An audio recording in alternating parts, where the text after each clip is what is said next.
Bonjour à tous et merci d'être présents aujourd'hui. Je vais vous présenter le projet de développement d'applications que j'ai réalisé au sein de l'entreprise Medianet.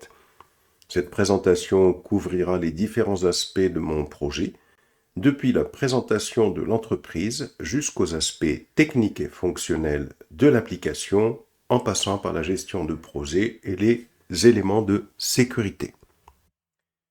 Durant mon stage, mon projet a consisté à concevoir, développer et déployer une application que j'ai implémentée avec Spring. L'entreprise dans laquelle j'ai réalisé mon stage se nomme Tech Innovator, INC. Elle est spécialisée dans le développement de logiciels et de solutions technologiques. Elle emploie 500 personnes. Son activité principale consiste à créer des solutions innovantes pour divers secteurs comme la finance, la santé et l'éducation. Le projet que j'ai réalisé a été développé au sein du département des solutions web qui est composé de 50 professionnels dédiés au développement et à la maintenance des applications web de l'entreprise. Mon projet avait pour objectif principal de développer une application de vente d'animaux de compagnie. Les besoins clés identifiés incluaient la gestion des produits, c'est-à-dire les animaux disponibles à la vente, ainsi que la gestion des utilisateurs, qu'ils soient clients ou administrateurs. Un système de paiement sécurisé est également nécessaire pour les transactions en ligne. Nous devions également inclure des fonctionnalités de notification et d'alerte pour informer les utilisateurs des nouvelles offres et des mises à jour. La possibilité de recherche et de filtrage avancé des animaux était une autre exigence importante. Enfin, l'application devait offrir une interface utilisateur intuitive pour une expérience utilisateur optimale. Nous avons rencontré plusieurs contraintes dans ce projet. Sur le plan technique, l'intégration avec des API de paiement sécurisés était un défi majeur. En termes de temps, nous avions un délai de 6 mois pour terminer le projet. Le budget était limité à 50 000 euros. Malgré ces contraintes, nous avions des livrables clairs à fournir. Cela incluait une application web fonctionnelle, une documentation complète pour les utilisateurs et les développeurs, ainsi qu'un rapport détaillé des tests effectués et des validations réalisées. La démarche que nous avons utilisée pour concevoir ce projet a été d'abord l'analyse des besoins des utilisateurs ainsi que des exigences fonctionnelles, la création des maquettes de l'application, la définition des spécifications fonctionnelles de l'application à travers plusieurs diagrammes UML pour comprendre les fonctionnalités, la structure et le comportement de l'application de manière claire et structurée, la définition des spécifications techniques, la réalisation, l'utilisation de l'agilité et de la démarche DevOps pour l'intégration continue et le déploiement de notre application, et surtout la prise en compte de la sécurité à toutes les étapes de notre conception. J'ai ensuite réalisé un diagramme de Gantt, qui est un outil de gestion de projet qui permet de planifier, coordonner et suivre les différentes tâches d'un projet et qui m'a permis de communiquer avec toutes les parties prenantes. Dans ce diagramme de Gantt, en colonne, ici, j'ai représenté la liste des tâches que j'ai dû effectuer pour concevoir et développer ce projet. Et en ligne, ici, j'ai représenté les durées. Par exemple, la première action a consisté à analyser les besoins des utilisateurs et les exigences fonctionnelles. Cette étape a duré 1 semaine. Puis, j'ai créé les maquettes de l'application. Cette étape a duré également 1 semaine, et ainsi de suite.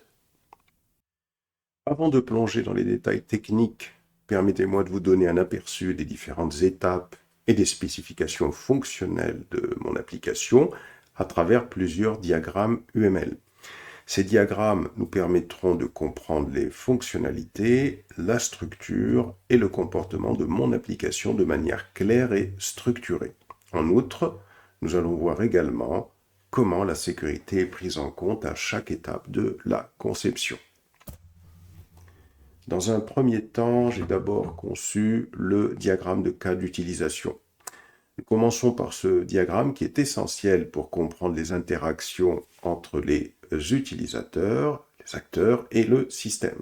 Ce diagramme met en évidence les différentes fonctionnalités offertes par l'application et les acteurs qui les utilisent. Les acteurs principaux dans notre diagramme de cas d'utilisation sont le client, l'administrateur et le système de paiement. Les cas d'utilisation pour les clients sont s'inscrire et se connecter, ils peuvent créer un compte ou se connecter, l'authentification, ils peuvent valider leur identité. Ce cas d'utilisation est inclus dans plusieurs autres cas d'utilisation.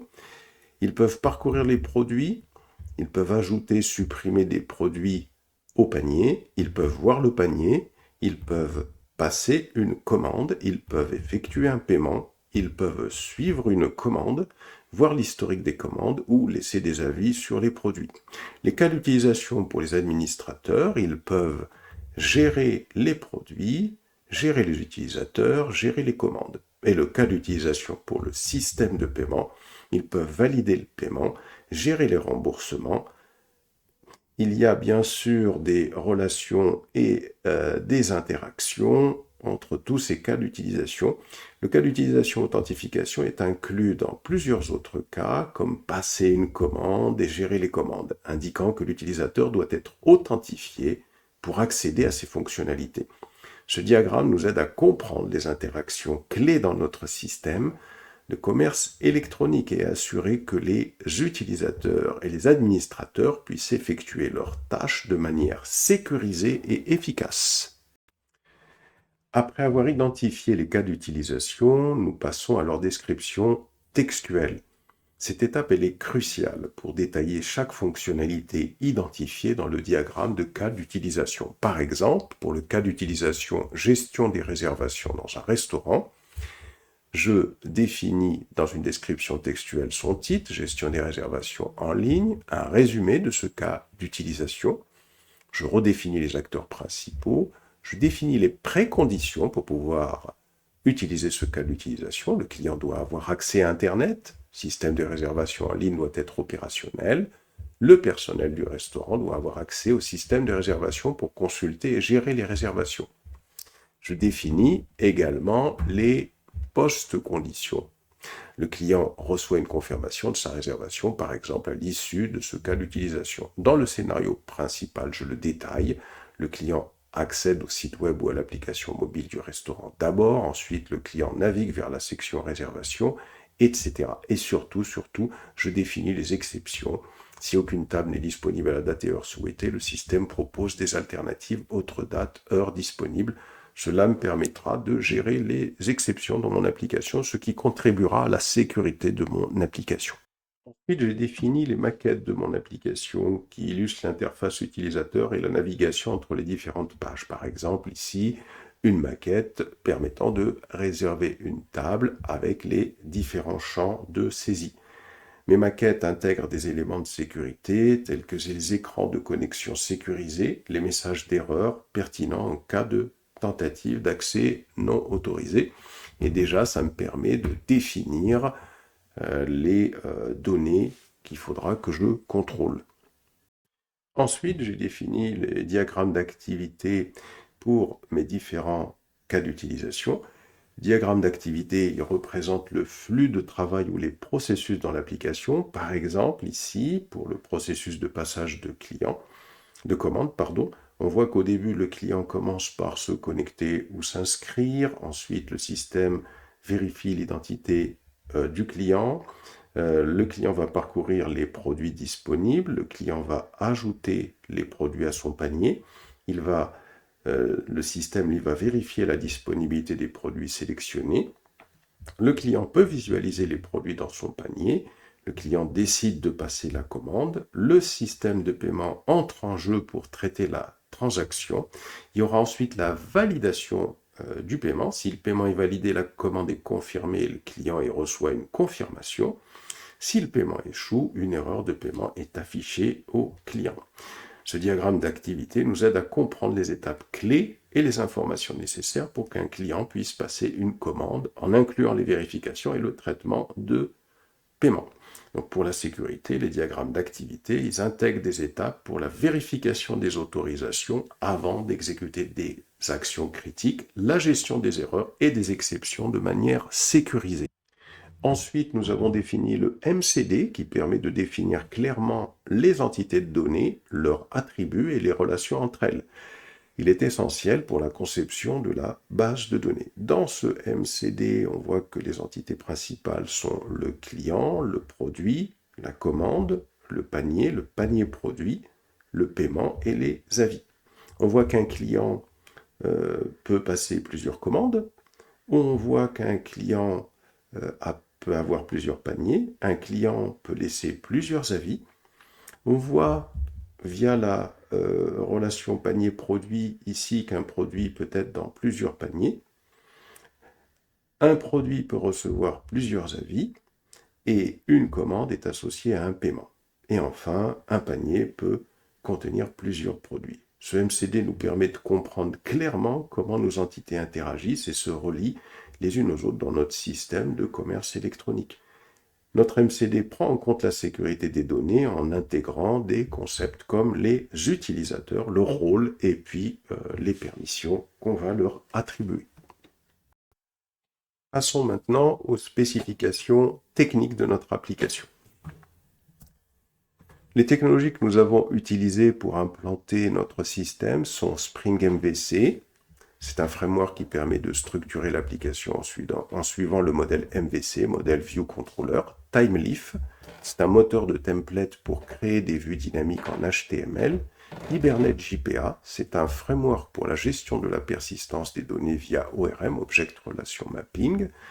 Spring Data JPA, qui simplifie l'accès aux données en fournissant des abstractions.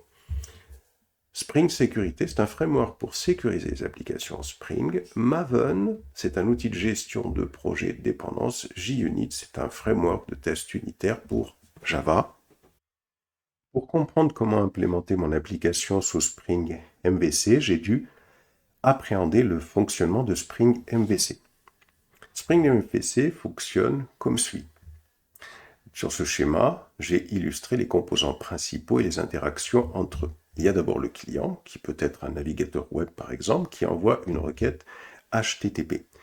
Le dispatcher servlet, qui est un composant de Spring, reçoit la requête du client et joue le rôle de contrôleur central.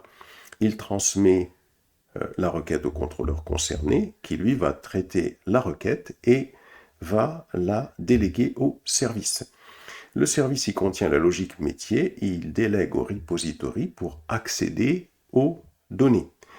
La database, elle stocke les données de l'application. Le modèle, il représente les données. Le view resolver résout le nom de la vue à rendre et la view, c'est tout simplement la vue rendue avec les données. Passons à la partie réalisation. D'abord, ici, je présente l'arborescence de mon code qui est conforme à la façon dont fonctionne Spring MVC. Il y a d'abord le dossier SRC, qui est le répertoire racine contenant le code source et les fichiers de configuration. Le dossier main contient le code source principal de l'application. Modèle contient les classes de modèle de l'application. Repository contient les classes d'accès aux données, DAO. Le dossier service contient les classes de service métier. Le dossier contrôleur contient les classes contrôleurs de l'application, souvent des endpoints REST. Le dossier config, il contient les classes de configuration de l'application. En particulier, c'est là où j'ai défini les aspects liés à la sécurité, en particulier concernant les rôles, concernant l'authentification et les autorisations. Le dossier ressources, quant à lui, contient le dossier template. Dans le dossier template, c'est là où je définis les modèles, les différents templates pour la génération de vues, soit en HTML ou en Timeleaf. Le fichier application property, c'est un fichier de configuration principale de l'application dans lequel je définis les paramètres d'accès à la base de données et le port, par exemple, sur lequel peut fonctionner mon serveur. Le dossier test, c'est là où je définis les fichiers Java pour les tests unitaires, les tests d'intégration, par exemple. Nous allons voir, par exemple, comment nous avons implémenté le cas d'utilisation gestion des utilisateurs. Pour le modèle, nous avons défini une classe user. On voit que cette classe user est annotée par l'annotation @entity. Cette annotation marque la classe comme une entité JPA, ce qui signifie que cette classe sera mappée sur une table de base de données correspondante. L'annotation @id spécifie le champ comme clé primaire de l'entité. @générateur de value stratégie égale génération de type.identity, ça indique que la valeur de la clé primaire sera générée par la base de données en utilisant une stratégie d'auto-incrémentation. Avec cette stratégie, la base de données génère une valeur unique chaque fois qu'une nouvelle ligne est insérée. Ensuite, on définit une interface user repository. Cette interface est annotée par l'annotation @repository qui permet de déclarer cette interface comme un composant Spring gérant les opérations de persistance de l'entité user. Elle active également la gestion des exceptions de type Data Access Exception. Ici, nous avons extend JPA Repository User Long. Ça fournit à l'interface User Repository une série de méthodes prédéfinies pour les opérations CRUD sur l'entité user, ainsi que les fonctionnalités supplémentaires pour la pagination et le tri. En étendant JPA Repository, on bénéficiera d'une implémentation par défaut de ces méthodes. Ici, par exemple, nous avons la méthode user_find_by_username string username qui déclare une méthode de recherche qui permet de récupérer un utilisateur par son nom d'utilisateur. Spring Data JPA va générer automatiquement l'implémentation de cette méthode en analysant son nom et en comprenant qu'elle doit exécuter une requête SQL pour rechercher un utilisateur par la colonne username. Alors ensuite, on définit la classe userService qui est annotée par la notation @service, qui permet de définir une classe qui contient la logique métier de l'application. Les classes de service sont utilisées pour implémenter les opérations métiers et sont généralement appelées par les contrôleurs. Cette annotation @service marque la classe comme un service Spring, ce qui permet à Spring de la gérer comme un bin de service. Cela signifie que Spring créera une instance de cette classe et la gérera tout au long de vie de l'application. @AutoWired, ça simplifie l'injection de dépendance en permettant à Spring de gérer automatiquement l'instanciation et l'injection des objets nécessaires. Cela rend le code plus propre et plus facile à tester. Ici, on a par exemple la méthode findByUsername. Cette méthode utilise la méthode findByUsername du dépôt User Repository pour trouver et retourner un utilisateur par son nom d'utilisateur. Elle encapsule l'appel au dépôt, permettant ainsi de centraliser la logique de recherche utilisateur dans le service. On a enfin le contrôleur. Cette annotation @controller indique que la classe userController est un contrôleur Spring MVC responsable de traiter les requêtes HTTP et de retourner les réponses appropriées. @requestMapping/user, c'est une annotation qui est utilisée pour définir le chemin de base pour toutes les requêtes gérées par ce contrôleur. Toutes les méthodes de ce contrôleur répondront aux requêtes dont le chemin commence par /user. @AutoWired, cette annotation est utilisée pour indiquer à Spring d'injecter automatiquement une instance de userService dans userService. Cela permet d'utiliser des méthodes de service dans le contrôleur. @getMapping/username, cette annotation elle est utilisée pour indiquer que la méthode getUser doit répondre aux requêtes HTTP get envoyé à /user/username. Le username entre accolades est une variable de chemin. Et on Et on a notre méthode public string getUser @path variable string username virgule modèle modèle. C'est une déclaration de la méthode publique getUser qui prend un nom d'utilisateur en paramètre et un objet modèle pour passer des données à la vue. @path variable string username, cette annotation est utilisée pour extraire la valeur de la variable de chemin username et la passer en tant que paramètre à la méthode getUser. Modèle modèle, un objet modèle est utilisé pour ajouter des attributs qui seront utilisés pour rendre cela dans la vue. Modèle.addAttribute user user, ça ajoute l'objet user au modèle avec le nom user. Cela permet de rendre cet objet disponible dans la vue. Et enfin, return user detail, ça retourne le nom de la vue user detail qui sera utilisé pour rendre la réponse. Ensuite, pour créer des pages web, pour créer les vues, on a utilisé Thymeleaf. Thymeleaf, ça permet de créer des pages web dynamiques en combinant du HTML statique avec des données dynamiques provenant du serveur. Cela, ça facilite la création de vues complexes tout en maintenant une séparation claire entre la logique de présentation et la logique métier. Pour utiliser du Thymeleaf dans de l'HTML, on doit d'abord définir HTML, un espace XMLNS2.th égale http w.thymeleaf.org. On déclare l'élément racine du document HTML avec l'espace de nom XML. TH pour Thymeleaf, ça permet d'utiliser les attributs spécifiques de Thymeleaf dans le document. Ici, plus bas, on voit qu'on utilise du Thymeleaf, P, un espace th2.text égale username, et plus loin, plus $username.username. Ça utilise Thymeleaf pour insérer du texte dynamique dans le paragraphe. L'attribut th2.text évalue l'expression Thymeleaf et remplace le contenu du paragraphe par le texte résultant. Dans ce cas, il affiche username suivi du nom d'utilisateur stocké dans l'objet user. Le fichier application.property permet de définir des informations de configuration utiles à notre application. On y définit l'URL de la base de données.